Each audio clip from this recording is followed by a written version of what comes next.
Bom, então nesse vídeo eu quero falar com vocês sobre o técnico Seabra e será que teria alguma chance, né, dele sair do Cruzeiro depois dessas falas do Pedro Lourenço? Enfim, eu quero comentar aqui com vocês, trazer um pouco mais de detalhes. Vou deixar aqui já essa matéria, né, que vazou ontem de tarde, onde essa matéria, pra você ter ideia, foi publicada às 7 horas lá pelo Globo Esporte. Tá aqui, ó, em áudio vazado, o dono do Cruzeiro cobra técnico, né, para usar reforços. Ele escala ou pode ir arrumando a sua mala, né? O trecho do áudio, ele fala o seguinte, ó: eu cheguei para o técnico, o Fernando Seabra, e falei assim, né? Ou você escala os jogadores que contratou, ou você pode ir arrumando a sua mala, que não passa desse jogo não. Seria nesse duelo contra o Juventude.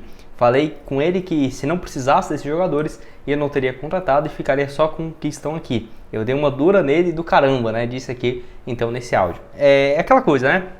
Na hora eu já fiquei meio assim, porque é complicado, né? Aí quando o Cruzeiro começa a ficar bom, começa a brigar ali pelo G4, começa a surgir esses áudios assim do nada. E hoje em dia é difícil, viu? Porque com qualquer inteligência artificial você cria minha voz aqui aparecendo, eu falando, ainda mais em áudios super curtos, né? 10 segundos, 15, facinho de você criar. Agora, se fosse um áudio de, 3 minutos, aí tivesse aquela oscilação de áudio, um negócio bem que você dá pra ver que é verdade, aí seria outros 500. Não é à toa que o Cruzeiro já foi bem rápido em abafar, né, esse caso, porque não faz o menor sentido, né? Aquela informação lá do portal Conexão Cruzeiro, Pedro Lourenço disse que nunca cobrou a escalação de técnico Seabra e que tem maior respeito, né, pelo treinador. O empresário é dono da SAF, né, do Cruzeiro, e disse que quem escala melhor é o próprio técnico, né? Ele ainda falou o seguinte, ó: eu, para te falar a verdade, não sei de onde montar isso aí, né? A voz é minha, mas eu nunca dei dura no técnico, nunca escalei o time, tô tentando entender para depois a gente falar sobre isso. Pelo contrário, o Seabra tem o maior respeito por mim e eu sempre tratei ele com educação, é um cara fora de série. Tô tentando descobrir o que é, a voz é minha, mas nunca falei isso. É muito por conta, né? Às vezes ele nem tá ligado que existe já essas opções de inteligência artificial que você cria a voz ali igualzinha à sua e acontece demais, né? Se você estiver aí mais atento, você pode ver várias celebridades aí que o pessoal faz essa mudança de voz e fica idêntica mesmo. É aquela coisa, o Pedro Lourenço, na minha opinião, não deve satisfação para ninguém. Se ele não tivesse contento com o desempenho do Cruzeiro com o Seabra, já teria mandado ele embora há muito tempo, né? Porque, pensa, você é dono então do Cruzeiro, você já investiu milhões e aí você está com um técnico que você não gosta. Por qual motivo você iria continuar com ele? Sendo que ele já fez uma limpa gigante, né? No elenco, no departamento de futebol que estava. O técnico de todos aí, eu diria, era o mais fácil de mexer, né? Um treinador interino, então era o mais fácil do Pedro Lourenço olhar e pensar, pô, eu vou contratar um Sampaoli que está livre aqui no mercado e trazer ele logo, né? Poderia ter sido isso, mas eu gostei desse caminho de ter continuado, né, com o Seabra. Até teve uma entrevista logo depois, o Seabra tinha uma entrevista, né, que eu não consegui achar o nome também, né? Até o portal aqui, o site no Ataque, não deixou o nome dele, mas eu lembro que ele deu uma entrevista e eu vi esse trecho, né, que ele fala sobre essa questão, se ele poderia sair ou não do Cruzeiro. Deixa eu até arrumar aqui. Ele falou que, ó: eu tenho total autonomia para tomar as decisões e eu entendo os momentos, né? Eu tenho a responsabilidade com os jogadores que chegam, porque eu também não posso acelerar o processo e o jogador e ele se lesionar. Ele falou que, ó: eu também não tive acesso a esse áudio, eu estou muito tranquilo com as decisões que eu posso tomar no dia a dia, né? Então até o Seabra foi bem tranquilo nessa declaração. E é aquela coisa, se fosse, igual eu falei, eu tenho certeza que pelo estilo do Pedro Lourenço, ele não iria ficar falando um áudiozinho, iria ficar falando, se você não escalar tal jogador, você vai embora. Pô, já mandava o cara embora logo, né? Sinceramente, se ele quisesse, já poderia. Tenho certeza que também não tem nada de verdade nessa história. É claro, o Seabra, eu já falei outras vezes aqui pra vocês, ele não teria, vamos colocar assim, uma chance de... Nossa, o Cruzeiro perdeu 5 jogos seguidos e tem umas costas para aguentar uma sequência como essa. Eu diria que não. Mas não tem como você falar em trocar de treinador nesse momento, né? Tá com um aproveitamento sensacional. Teve essa vitória importantíssima, né, também contra o Juventude, que confirma o favoritismo do Cruzeiro nos jogos em casa. E você vê, né, derrotas aqui contra o Palmeiras e Criciúma fora, né? Fora de casa, bem complicado. E vitória contra o Grêmio, por exemplo, lá fora de casa. O Cruzeiro não conseguia isso há muito tempo. Vitória também contra o Corinthians, que foi por 3-0, jogo em casa. Red Bull Bragantino também, que tem um time muito bom. Enfim, no Cruzeiro nesse ano, 23 partidas, 13 vitórias. No Brasileirão, 18 jogos, 10 vitórias, 2 empates e 6 derrotas. Um aproveitamento bem interessante. Não vejo necessidade nenhuma, tá, de trocar o Seabra. E já até falei, acho que daqui pro final do ano pode ser que ele vire, né, a maior revelação do Campeonato Brasileiro como técnico. Eu vou mostrar aqui também a próxima cotação para o Cruzeiro, para um jogo bem complicado que é fora de casa contra o Botafogo, né? Vitória do Cruzeiro pagando 4,20 a cada real apostado, então R$30, por exemplo, voltaria 126. Excelente cotação. Vale lembrar também o próximo jogo, né?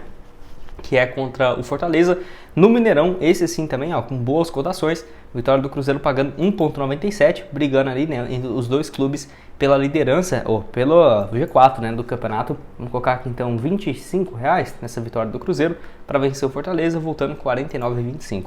Lembrando que teve vários jogos, tá, que ocorreram tanto do Campeonato Brasileiro, quanto também das Olimpíadas, que eu falei várias vezes aqui para vocês. Deixa eu só clicar aqui para vocês verem, ó. Cadê? Aqui, ó, histórico de apostas. E me dei muito bem em alguns jogos ali de futebol feminino e tudo mais. Olha, esse aqui, por exemplo, eu fiz uma sequência de jogos da fase de grupos da UEFA Champions League, ó. R$10 voltou 16, excelente cotação. Fiz outro aqui também, ó, cara, R$1 para voltar 7. Ó, arrependi de não ter colocado mais, hein. Coloquei aqui a vitória do Canadá, Espanha, Alemanha e Brasil, França e Estados Unidos. Deu tudo certo, né? Então, R$1 voltou 7,27 nesse jogo aqui das Olimpíadas. Porque eu falei, cara, acho que esses jogos, a primeira rodada, os times favoritos sempre ganham. Foi assim na Euro, foi assim na Copa do Mundo e nas Olimpíadas também aconteceu isso e deu muito certo, né? E tem várias outras aqui também, ó. Fiz essa de R$1, fiz outra aqui também, enfim. Outra aqui de R$1 para voltar a 25, quase que eu acertei também. Para você começar, o link da Esportiva tá aqui embaixo na descrição, seja, né, para os jogos da Série A do Campeonato Brasileiro, tem também Sul-Americana. Lembrando que você pode começar a partir de R$1 e tem 100% de bônus no seu primeiro depósito. Vale destacar também que nesse último jogo, né, entraram os jogadores que foram contratados. Então, foi titular o Lautaro, jogou ali na ponta, teve também o Matheus Henrique. Tudo bem que o Cruzeiro teve algumas suspensões, como por exemplo o próprio Barreal, que fez muita diferença no meio de campo, até para a entrada do Lautaro também. O Arthur Gomes começou no banco, enfim, pelo menos aí o Matheus Henrique, o Lautaro começando, né, como titular. E vale destacar também no segundo tempo entrando outro que foi o Caio Jorge, né, começou também como titular, mas outro também que entrou no jogo foi o Wallace, que ainda não tinha condições e ainda não está 100% fisicamente. Então o Wallace, a tendência é que somente agora em agosto que ele vai pegar uma sequência mais alta. Vamos colocar depois do jogo contra o Fortaleza, contra o Atlético Mineiro, que ele vai ter uma sequência maior. Então jogou 16 minutos nessa sua estreia no Mineirão. Eu acho que vai ser natural também os reforços chegarem e serem titulares, tá? É igual, por exemplo, o Barreal. Ele demorou até ser titular absoluto, mas você via claramente que eles eram fora de série. Você via que eles são jogadores melhores. Até tem um jogador que ainda não estreou, que é o Jonathan Jesus, que eu espero que ele jogue nesse jogo contra o Botafogo. Nem que seja para entrar no finalzinho ali, tá? É claro, é um jogador que não tem toda essa experiência e tudo mais. O Zé Ivaldo está suspenso, então vai entrar possivelmente o Vidalba, que aí deixa o João Marcelo pela direita e o Vidalba pela esquerda. Eu acho melhor, porque jogo difícil desse, o Jonathan Jesus, sua estreia, melhor não. Mas para um finalzinho do jogo ali, acho que pode ser uma boa opção. Quero que você deixe aqui embaixo então nos comentários o que você tem a dizer, primeiramente sobre esse áudio, né, que foi vazado, sobre o Seabra, se teria alguma possibilidade de você ver, né, dele ser demitido pelo Cruzeiro.